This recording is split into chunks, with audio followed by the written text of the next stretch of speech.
سڵاو جگرە خۆشەویستەکانی رادیۆی کوردستان 24 هاوڕێیانی عزیزم لە سوشیال میدیا سڵاو بۆ ئێوەش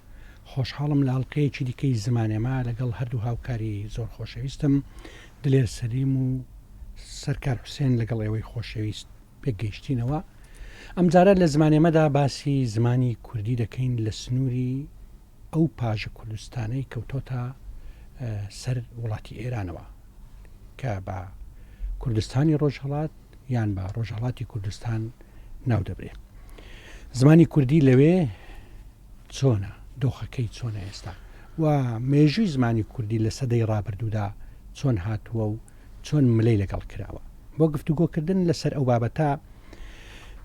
میوانی زێدە خۆشەویستمان کاک عەبدولخالق یعقوبی لەگەڵما کە کتێبێکی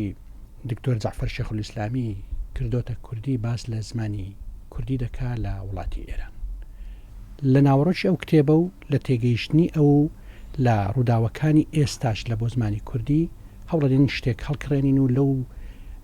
کەمە کاتێ بەدەستمانەوە پێشکەشیەوەی خۆشەویستی بکەین. بەخێر بێی کاک عەبدولخالق. زۆر سپاس کاک زەبی. من باسی ئەدەبیات نووسین لێکۆڵن و توێژینەوەکانت ناکەم. ئەمڕۆ باز لە زمان دەکەین کە لەو کتێبەی کە وەرجەڕەوەهی دکتۆر جەعفەر قسە ئەکەین و باسی زمانی کوردی لە ئێرانەکەین. بابەتەکانی دیکە کاری هەمیشەی جەنابتن ئەوڕۆ وەلای دەنین. بەڵێ بەر لەوەی بچمە ناو کتێبەکە دۆخی ئێستایی زمانی کوردی لە ڕۆژهەڵاتی کوردستان چۆنە؟ لەم ساتە وەختێکی ئێمە قسە دەکەین ئەوەی ڕاستی بێ زمانی کوردی لە بارودۆخێکدایە کە دەتوانین بڵێن تا ڕادەیەکی زۆر هەر ئەو بارودۆخە بووە کە لەم 100 ساڵی دوایی لە ئارادا بووە و ئەویش ئەوەیە کە زمانی کوردی بە شێوەی فەرمی لە هیچ کام لە با بڵێن دام و دەستگاکانی پەیوەندیدار بە پەروەردە چ لە ئاستی با بڵێن سەرەتایی ناوەندی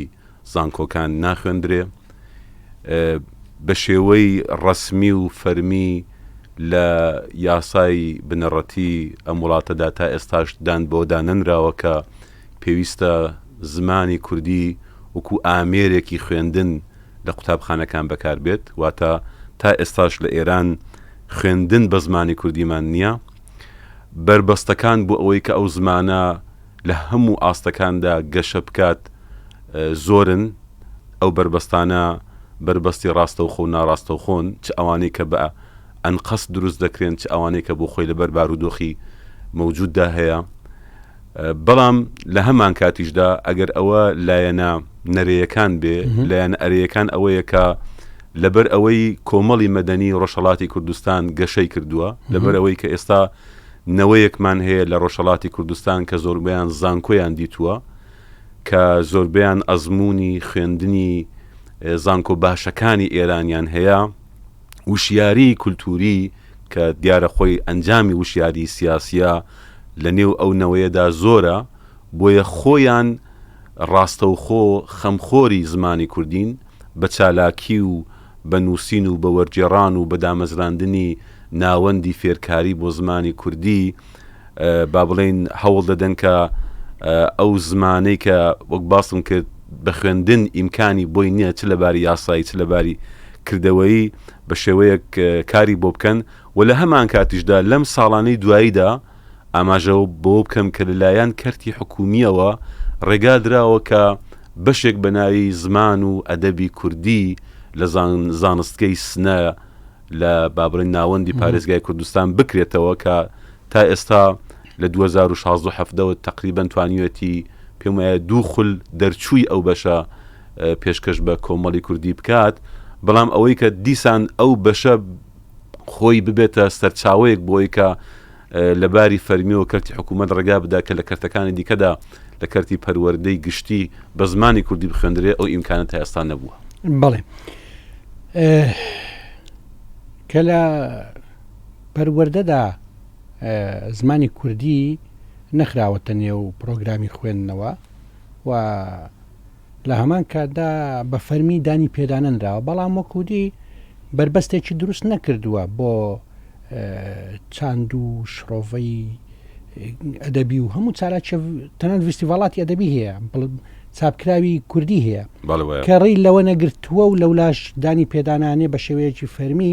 پێت وایە ناوێت گرژەک بۆ خۆی دروست بکە یان ناتوانێت پشتی زمانی کوردی لە عەرزی بدا هۆکارەکەی بۆچی دەگەڕێنەوە کە وای ڕاستە ئەوەی تقریبا ناوەڕۆکی ئەو کتێبەی کە من وەرم جێراوەتەوە ئەو وتارە دوور و درێژەی کە پرۆفیسۆر جعفەر شێخ ئیسلامی نووسیوت هێر ئەوەیە کە سیاسەتی ڕسمی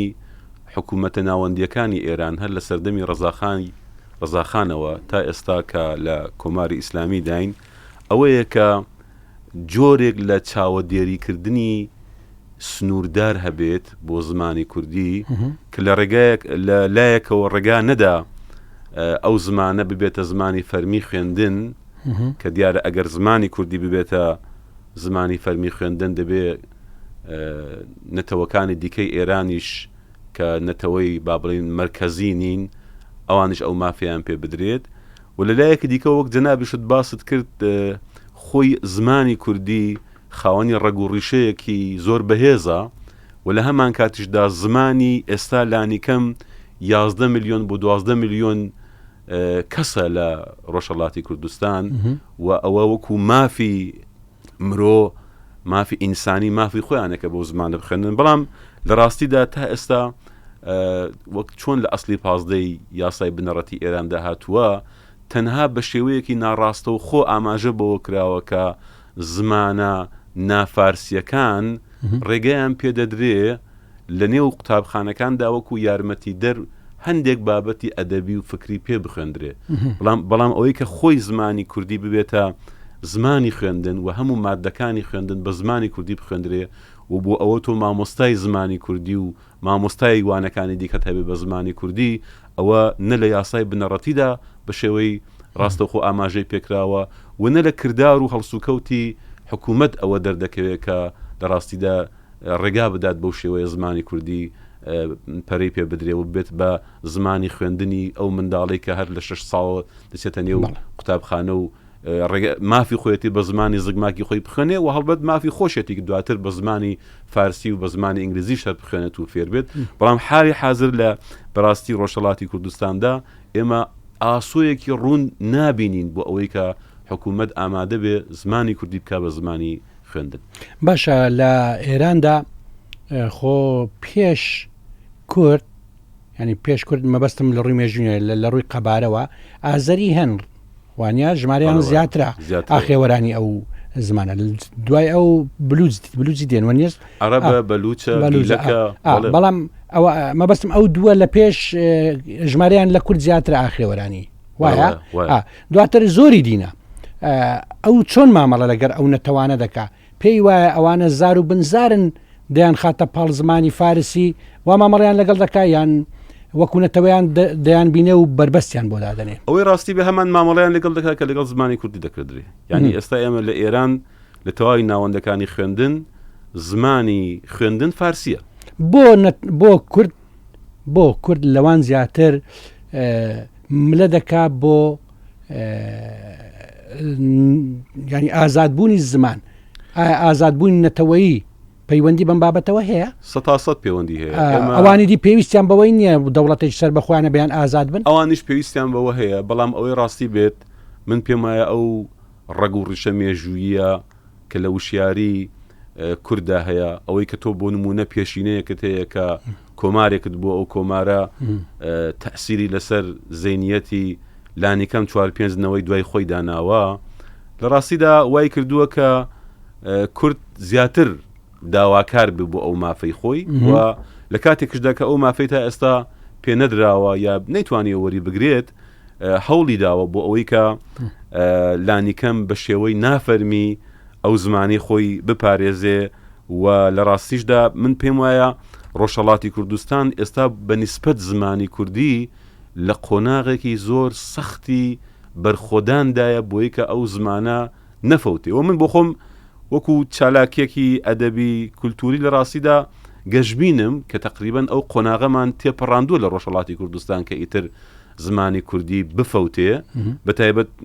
لەوانەیە بۆ خۆت کەم و زۆر ئاگادار بی کە هەر لە سەرەتای شۆڕشی گەلانی ئێرانەوە لە ساڵی 79 کاتێک کە مامۆستای هێمن گۆڤاری سروەی دامەزراند ئەو گۆڤارە بوو بە قوتابخانەیەکی گەورە بۆ دەیان قەڵەم و هەزاران خوێنەر کە حەزیان لە زمانی کوردی بێ و لە ڕێگەی ئەوانیشەوە ئەو وشیاری و چاندەی کە پێویستە بە نیسبەت زمانی نەتەوەیی خۆت کە دیارە ناسنامەی خۆتە دروست بێت و لەبەر ئەوەیە کە ئێستا حالیان با بڵین ڕاستیەکەیە ئەویش ئەوەیە کە زمانی کوردی قابلی سڕینەوە نییە وەک چۆن مێژووی کورد و خودی کورد قابلی سڕینەوە نییە بەڵام لەلایەکی دیکەشەوە ئەو بربەستەی کە ئێستا لەباری یاسایی و کردداریەوە بۆ ئەوە دروست بووە کە بە کوردی بخوێندرێ خۆی بۆتە هۆی ئەوەی کە بۆ نمونە بەدەیان و بە سەدان و لەوانەیە بە هەزاران منداڵیش لە جوانیەکانی زمانی خۆیان بێبەری بن و لە هەمان کاتیشدا خاڵێکی دیکە کە ئەوەش وەکو ئەمری واقع دەبێ ئێمە باسی بکەین ئەوەیە کە زمانی کوردی و زمانی با بڵین نەتەوەکانی دیکەی ئێران جگە لە فارس وای لێ نەهاتووە کە بۆ نمونە لە باری ئابووریەوە لە بازاڕی کار ئیشی پێ بکردرێ ببێ بە سەرچاوەی داهات و لە ڕێگەی ئەوە کەسێک ئەگەر حتا لە خوێندنی فەرمیشدا بە کوردی نەخێنێ خۆی حەزی لێ بێ کە فێری بێ بۆ یەکە دواتر لە ڕێگەی ئەوە لەوانێ ئیشێکی دەست بکەوێت لەبەر ئەوەیە کە من دەڵێم بربەستەکان زۆرن بەڵام من پێم وایە بۆ ئەندازەی کە بربەست هەیە گەلی کورد لە ڕۆژهەڵاتی کوردستان دەرەتانیشی دروست کردووە کە ئەوەندەی بتوانێت بەسەر ئەو بربەستاندا زاڵ بێ و نەهێڵێ زمانەکەی بفەوتێ خاڵق لە ڕووی پسپۆری خۆتەوە کۆمەڵ ناسی و ناسینی کەسایەتیەوە پرسیارێک لێ دەکەم ئەگەر دەوڵەتان دەسەڵات سیستەمەکانی بەڕێوەبردننی دەوڵەتی ئێران ورتر بیریان کردباوە زمانی کوردیان ئازاد کرد بە ڕەنگە باشتر وایە بۆ ئەوان چونکە کەسایەتی تاچی کوردوا هەڵکەوت و حەزی لە ڕچەشێنی و بەرەنگاریە تا بربەست زیاتر بێ ئەو چێژ لەو شتە قەدەغەکراوەکان زیاترێت و تۆکمەتر کاری بۆ دەکا کورد ئەو کەسایەتی هەیە پێم وابێ ئەوە زمانی کوردی کە قەدەغە دەبیان کە بربەستی بۆ دروست دەکرێت کوردی زمانی کوردی لە ڕۆژهەڵات زۆر ڕوونتر و ڕەوانتر کردووە ئەوە لایەنێکی مەسەلەیە کە لەوانەیە جەنابەت گرێ بدێتەوە مەسەلەن بە لایانی دەروون ناسی مرۆڤەکانەوە بەڵام خۆی لە ڕاستیدا پرسەکە پرسێکە کە پەیوەندی بە جۆرێک لە بەڕێوەبردننی دەسەڵاتەوە هەیە بۆ ئەوەی کە پشکی دەسەڵات لە هەموو کەرت و ئاستەکاندا بە شێوەیەکی یەکساندا بەش بکرێت بۆ نمونە لەسەر و بابەتەی ئێمە تۆ ئەگەر بیر لە مۆزوعەکە بکەیتەوە دەبینی فدرالیزمی زمانی زۆر بە ئاسانی چارەی ئەو بابەتەیە یعنی ئەوەی کە کورد وەکو نەتەوەیەکی 11 میلیۆن 12 میلیۆن کەسی لە ئێران با مافی خۆی بێ بە زمانی کوردی بخوێنێ تا پۆلی 6 و 7 بە زمانی زگماکی خۆی بخوێنێ و بابەتە سەرەکیەکان بە زمانی خۆی فێر بێ دواتر لە پەنای ئەویشەوە زمانی فارسیش وەکو زمانی ناوەندی و زمانی دەسەڵاتی ڕسمی فێر بێ و تەنانەت زمانی ئینگلیزیش فێر بێ بۆ بازاڕی کار بۆ ئەوەی کە ئەسڵەن کەسایەتیەکەی پەروەردەتر و کاراتر بێ وەک چۆن ئێستا ئەو ئەزبوونەمان بۆ نمونە لە وڵاتی هندستان هەیە بەو هەموو جەماوەرەوە فدرالیزمی زمانی لەوێ وەڵام دەرەوە بووە و سەرکەوتوو بووە وای لێ کردووە کە ئەو هەموو نەتەوانە لەو وڵاتەدا بە ئاسانی پێکەوە هەڵبکەن و بژین و گرفتێکشیان نەبێت بۆیە من پێم وایە بابەتەکە پەیوەندی بە مۆزوعی دەسەڵات و دەسەڵاتداریەوەیە ئەوەی کە کورد مافی خۆیەتی بە بڕوای من هیچ گومانێکی تێدا نییە و تەنها مەسەلە ئەوەیە کە ئەو مافە ڕوون بکرێتەوە و ڕێگا چارەکەش وەک عەرزم کردی لە ڕێگای فدرالیزمی زمانیەوە ئەو مافە بە کورد بدرێ و ئەو کاتە بە بڕوای من کێشەکە لە ئێران نەکرد بۆ کورد بۆ هەموو نەتەوەکانی دیکەش حەل دەبێت و وەکو هەر وڵاتێکی پێشکەوتوتە دەتوانی هەم بە زمانی خۆت بخوێنی و هەم زمانی ناوەندی فێربی و ئیتر لە هەموو بارێکەوە جەنابەت ئاماژەت پێکرد بوون من حتا لە باری دەروون ناسیەشەوە ئیتر و گرێ پوچکێ نەمێنێ کە باشە منی کورد بۆ کاتێک کە 6 ساڵم تەمەنا دەستمە پشت مێزی خوێندن زمانێک خەریکە پێم دەگوترێکە لە ماڵەوە قسەی پێ ناکرێت لە کوچە و کۆڵان قسەی پێ ناکرێت بەڵام زمانێک شە بەسەرم دادەستە پێ دەبێت بەویش فێر کاک عەبدولخالق پێت وایە زمانەکان لە چوارچەوەی دەوڵەتێکدا زمانەکانی دی مەترسین بۆ سەر زمانی فەرمی ئەگەر ئازاد بن بە هیچ شێوەیەک بە پێچەوانە فەرم بە فەرمیدانیان پێدا بە پێچەوانە بە بڕوای من کۆکبوون و تەبابوونی وڵاتانی فرەنەتەوە لەوەدایە کە هەر نەتەوەیەک لە هەموو ئاستەکاندا بە سیاسی بە کولتوری بە زمانی پشکی خۆیان هەبێت و لە ڕاستیشدا با پێت بڵم زمانی کوردی من پێم وایە لە زۆر جێگادا دەتوانێت یارمەتیدەری زمانی فارسیش بێت و ئەوەی کە تۆ ڕێگا بدەی بە منداڵی کورد بە زمانی خۆی بخوێنێ بە بڕوای من ئەگەر لە باری سیاسیشەوە چاوی لێ بکەین بەشێک دەبێت لە پێدانی ماف و بەشێکە لە ئەو بابڕین حەقەی کە هەموو منداڵێک هەیەی وەکو چۆن منداڵێکی فارس مافی خۆیەتی بە زمانی خۆی بخوێنێ بە هەمان شێوە منداڵێکی کورد و منداڵێکی تورک و منداڵێکی عەرەبیش ئەو مافەی هەیە بەڵام تەبیعەتەن ئەوە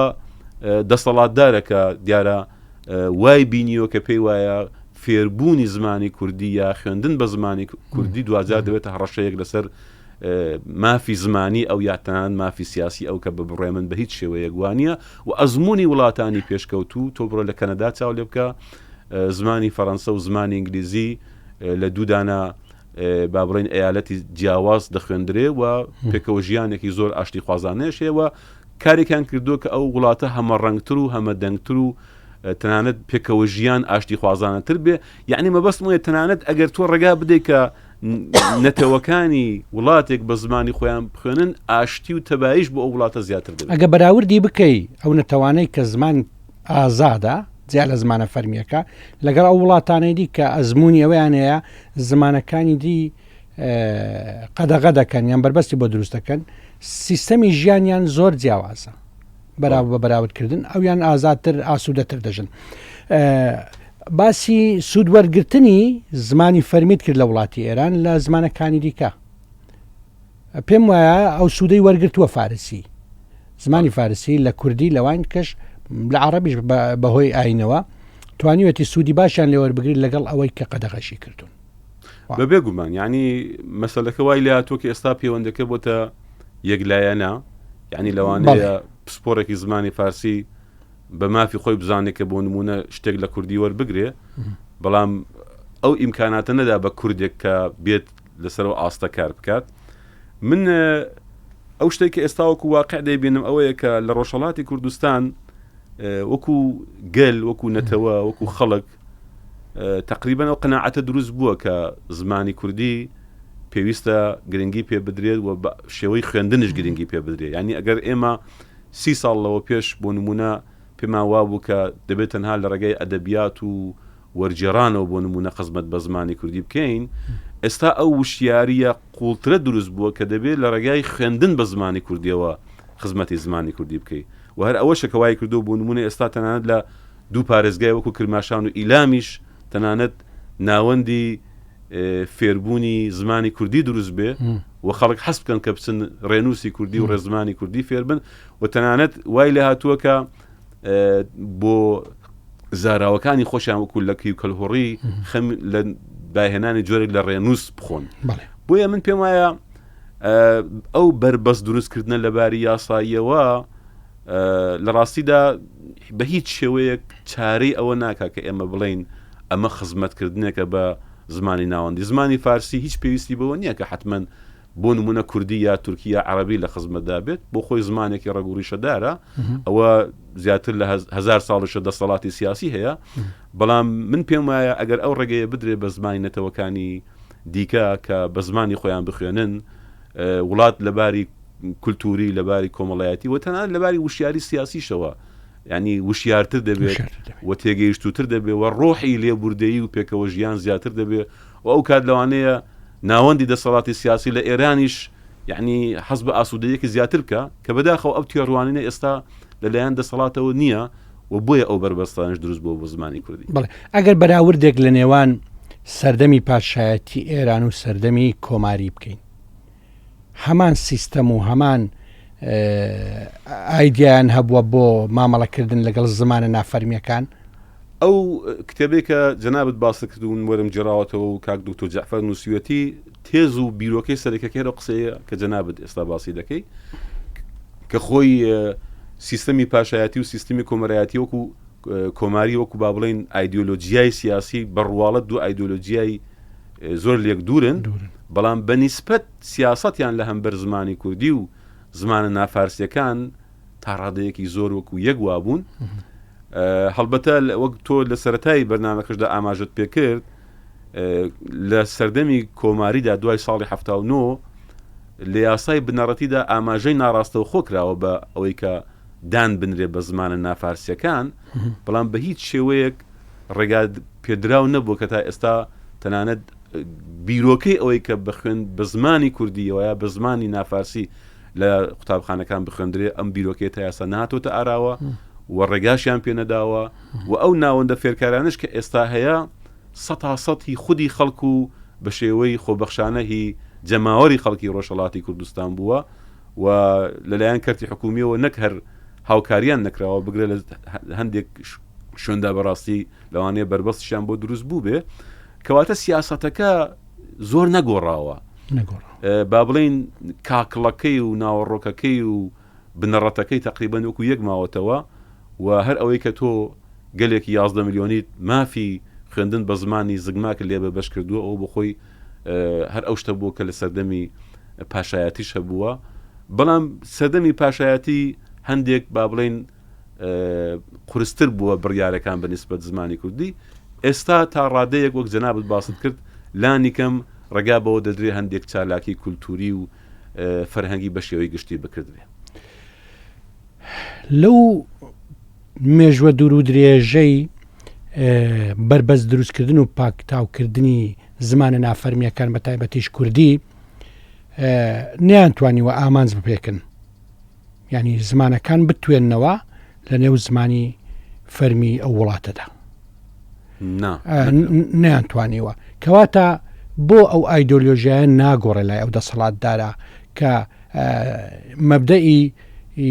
یەک نەتەوە یەک زمانیان یەک نەتەوە